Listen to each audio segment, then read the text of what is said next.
Hai teman-teman semua, kembali lagi di Belajar Arsitektur bersama saya, Virus dari PT Rancang Karuang.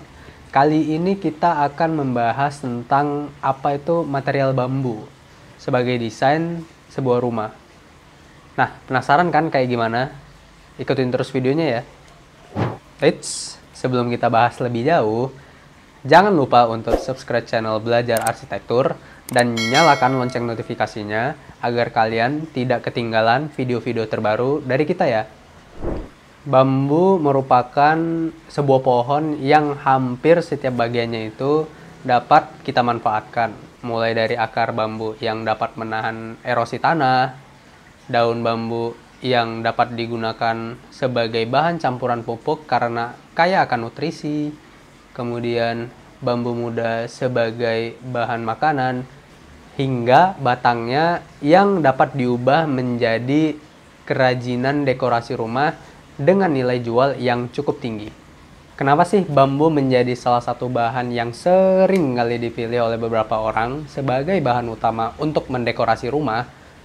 Nah, sebenarnya alasan utamanya itu cukup sederhana. Bambu memiliki sifat dasar kekuatan yang tinggi, berat volume yang rendah, serta mudah dikerjakan dengan alat yang sederhana.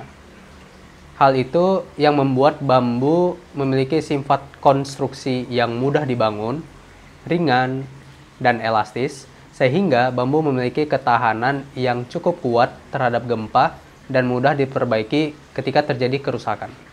Beberapa bambu yang sering dimanfaatkan sebagai konstruksi bangunan maupun pelengkap dekorasi diantaranya adalah bambu wulung, bambu legi, bambu petung, dan juga bambu ampel. Kalian pasti penasaran kan, dalam konstruksi sebuah rumah, di mana sih peran maupun posisi dekorasi berbahan material bambu yang dapat dimanfaatkan ini? Yang pertama, sebagai eksterior rumah. Pada bagian eksterior rumah, bambu itu dapat dimanfaatkan sebagai salah satu bagian dari pagar. Pagar rumah itu dapat dibuat dengan sepenuhnya bambu atau hanya sebagai pelengkap untuk menambahkan aksen natural. Salah satu kelebihan memilih bambu menjadi material pembuatan pagar adalah karakternya yang ringan dibandingkan dengan pagar besi. Yang kedua, sebagai interior rumah. Sedangkan untuk interior rumah itu, bambu dapat dimanfaatkan sebagai partisi rumah. Terkadang kita itu secara tiba-tiba ingin menambah ruangan atau memisahkan satu ruangan dengan ruangan yang lainnya untuk memenuhi kebutuhan. Pemberian batas dengan material semen atau hal yang solid, dinding yang solid itu akan membuat ruangan itu tersekat secara permanen. Sehingga ketika hendak dihilangkan kembali pembatasnya, akan memakan banyak waktu dan biaya. Disinilah bambu menjadi alternatif untuk menciptakan pembatas antar ruangan yang bersifat tidak permanen dan mudah dikondisikan sesuai dengan kebutuhan setiap waktu. Membuat partisi dengan material bambu juga dapat memberikan kesan hidup pada sebuah ruangan karena melibatkan bagian daripada tumbuhan. Yang ketiga, sebagai furniture. Selain sebagai partisi rumah, bambu itu juga dapat dimanfaatkan sebagai dekorasi-dekorasi yang melengkapi kebutuhan furniture rumah atau melengkapi koleksi hiasan di dalam rumah.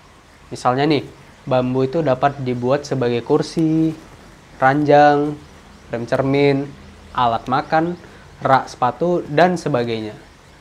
Nah, memakai dekorasi rumah dengan bahan bambu ini tidak hanya mampu mempercantik kondisi rumah, akan tetapi juga dapat membantu meningkatkan perekonomian nasional dengan berbelanja kepada para pengrajin lokal yang sering kita jumpai tengah menjual produk-produk dekorasi berbahan bambu. Terlepas dari seluruh kelebihan yang dimiliki oleh bambu, material ini juga memiliki kekurangan. Beberapa diantaranya adalah kerentanannya terhadap serangan jamur dan serangga, umurnya yang pendek, dan juga strukturnya yang mudah terbakar. Gimana nih teman-teman setelah mendengar dan melihat berbagai macam manfaat bambu bagi konstruksi rumah? Apakah teman-teman ada yang tertarik untuk membuat rumah dengan bahan utama bambu? Atau malah ingin menambah dekorasi rumah dengan furniture bambu? Nah, kalau teman-teman membutuhkan jasa arsitek terpercaya untuk melakukan konstruksi terkait pembangunan, langsung aja hubungin kami di PT Rancangan Reka Ruang melalui kontak yang tertera di kotak deskripsi di bawah ya. Oke, sekian dulu video kita kali ini bersama saya Virus. Sampai jumpa di video kita selanjutnya.